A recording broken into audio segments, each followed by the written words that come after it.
നമ്മുടെ നാട്ടിലൊക്കെ എന്തെങ്കിലും ഒരു പ്രശ്നം ഉണ്ടായാലേ, ഇനിയിപ്പോൾ ഒരു ഓടയിലൂടെ വെള്ളം പോകുന്നില്ല, അല്ലെങ്കിൽ റോഡ് പൊട്ടിപ്പൊളിഞ്ഞു, ആ സമയത്തൊക്കെ നമ്മൾ ആരെയെ വിളിക്കുക? നേരെ മെമ്പറെ വിളിക്കും അല്ലേ? അങ്ങനെ ഓടിപ്പടഞ്ഞ് മെമ്പർ എത്തും, മെമ്പർ ആവുന്ന രീതിയിൽ കാര്യങ്ങളൊക്കെ ചെയ്യും.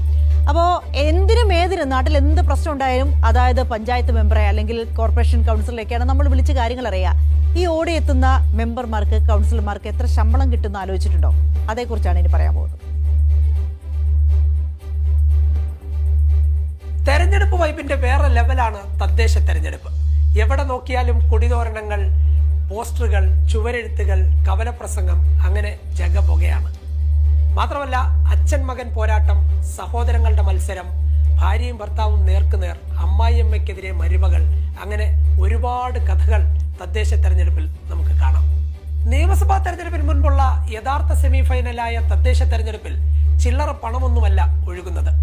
വാശിയേറിയ പോരാട്ടത്തിനൊടുവിൽ മേയറും ജില്ലാ പഞ്ചായത്ത് പ്രസിഡന്റും മുനിസിപ്പൽ ചെയർമാനും ഗ്രാമപഞ്ചായത്ത്, ബ്ലോക്ക് പഞ്ചായത്ത് പ്രസിഡന്റും അംഗവും ഒക്കെ ആയി തീരുന്നവർക്ക് എത്ര രൂപയാണ് ഒരു മാസം ശമ്പളമായി കിട്ടുന്നതെന്ന് ചിന്തിച്ചിട്ടുണ്ടോ?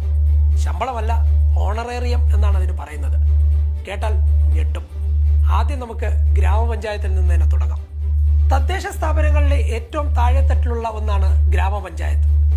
ഗ്രാമപഞ്ചായത്ത് പ്രസിഡന്റിന് 14,200 രൂപയാണ് പ്രതിമാസ ഓണറേറിയം. വൈസ് പ്രസിഡന്റിന് 11,600 രൂപ.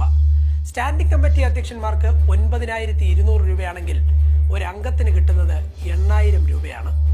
കേന്ദ്ര പദ്ധതികൾ താഴെത്തട്ടിലേക്ക് എത്തിക്കുന്ന ബ്ലോക്ക് പഞ്ചായത്തുകളുടെ പ്രസിഡന്റിന് 15,600 രൂപയാണ് പ്രതിമാസ ഓണറേറിയം. വൈസ് പ്രസിഡന്റിന് 13,000 രൂപ കിട്ടും. സ്റ്റാൻഡിംഗ് കമ്മിറ്റി അധ്യക്ഷന്മാർക്ക് 9,800 രൂപയും അംഗങ്ങൾക്ക് 8,600 രൂപയുമാണ് ഒരു മാസം ഓണറേറിയം. കേരളത്തിൽ 14 ജില്ലകളുണ്ട്, 14 ജില്ലാ പഞ്ചായത്തുകളും. ഒരു ജില്ലാ പഞ്ചായത്ത് പ്രസിഡന്റിന് 16,800 രൂപ കിട്ടും പ്രതിമാസം ഓണറേറിയം.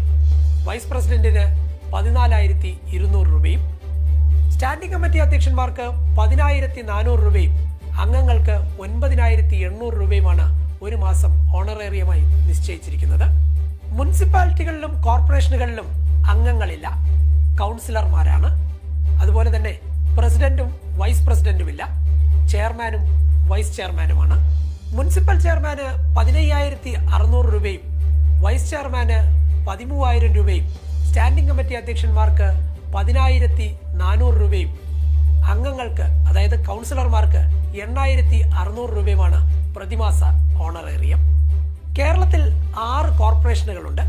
ഏറ്റവും പഴയ കോർപ്പറേഷൻ തിരുവനന്തപുരമാണ്. പിന്നെ കൊച്ചിയും കോഴിക്കോടും കോർപ്പറേഷനുകളായി 1967.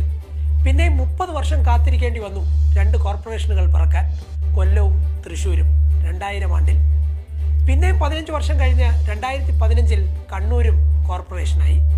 മേയർക്ക് 16,800 രൂപയും ഡെപ്യൂട്ടി മേയർക്ക് 14,200 രൂപയും സ്റ്റാൻഡിംഗ് കമ്മിറ്റി അധ്യക്ഷന്മാർക്ക് 10,400 രൂപയും കൗൺസിലർമാർക്ക് 9,200 രൂപയുമാണ് പ്രതിമാസ ഓണറേറിയം. തദ്ദേശ സ്ഥാപനങ്ങളിൽ അംഗങ്ങളല്ലാത്ത മറ്റ് പദവികളിലിരിക്കുന്നവർക്ക് യോഗങ്ങളിൽ പങ്കെടുക്കുന്നതിന് ഹാജർ പത്ത് എഴുതിയെടുക്കാം, 250 രൂപ. അതിനും പരിധി നിശ്ചയിച്ചിട്ടുണ്ട്. പരമാവധി 1,250 രൂപ ഒരു മാസം. അംഗങ്ങൾക്ക് 200 രൂപയാണ് ഹാജർ പത്ത. അതിനും പരിധിയുണ്ട്. 1000 രൂപയാണ് പരമാവധി എഴുതിയെടുക്കാനാവുക. ഈ ചെറിയ ഓണറേറിയം കൈപ്പറ്റുന്നവരിൽ ചിലരെങ്കിലും കോടീശ്വരന്മാരായി മാറുന്നത് എങ്ങനെയെന്ന് ഇതുവരെ പിടികിട്ടിയിട്ടില്ല. ഈ അടുത്ത കാലത്ത് തിരുവനന്തപുരത്ത് ഒരു റോഡ് അറ്റകുറ്റപ്പണിക്കായി നാട്ടുകാരിൽ നിന്ന് കമ്മീഷൻ വാങ്ങിയ ഒരു കൗൺസിലറെ CPM പുറത്താക്കിയിരുന്നു.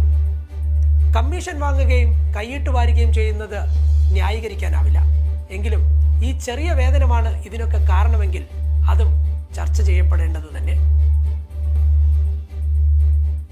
നമ്മുടെ പ്രേക്ഷകർ ഇതേക്കുറിച്ച് കുറേ കമൻറ്റ് ചെയ്യുന്നുണ്ട് കേട്ടോ. പലതരത്തിൽ കമൻറ്റ് ചെയ്യുന്ന ആളുകളുണ്ട്. ഞാൻ അത് പലതും നല്ല കൈമടക്ക് കിട്ടുമെന്ന് പറയുന്നവരുണ്ട്. അങ്ങനെയൊന്നുമില്ല. ഒരു കൈമടക്കും വാങ്ങാതെ നല്ല രീതിയിൽ ജോലി ചെയ്യുന്ന ഒരുപാട് മെമ്പർമാരെ, പഞ്ചായത്ത് പ്രസിഡന്റുമാരെയൊക്കെ എനിക്കറിയാം. അപ്പോൾ എല്ലാവരെയും നമ്മൾ ആ തരത്തിലേക്ക് കൂട്ടിക്കെട്ടുന്നത് ശരിയല്ല.